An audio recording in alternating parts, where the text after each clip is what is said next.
we're operating in. I think the consensus was that it's very low, but steady growth.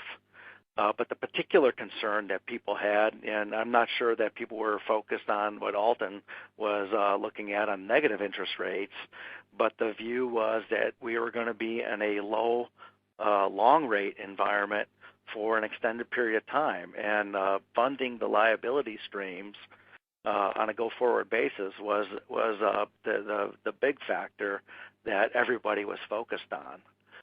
And I think all CIOs clearly are wrestling with the same issues, and nobody is coming up with the magic bullet. I don't think it exists out there. So what I think the discussion really landed on is what levers, based upon the firm's specific issues, do you want to pull? And as I kind of thought about the core factors that people are looking at and trying to pull would be increasing credit risk, equity risk, and liquidity risk, very consistent with what Alton led with. On the credit side, it was looking at high yield. Bank loans was kind of the asset class of choice, but also people were looking very strongly at EM, sovereigns, and corporates.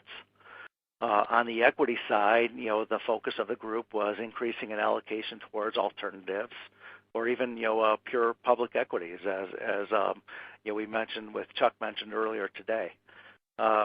The one factor that people were clearly consistently moving towards is taking on more liquidity risk, and that was in the form of commercial mortgage loans and private placements.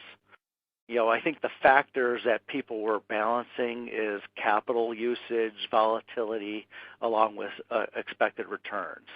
And the private placement market, as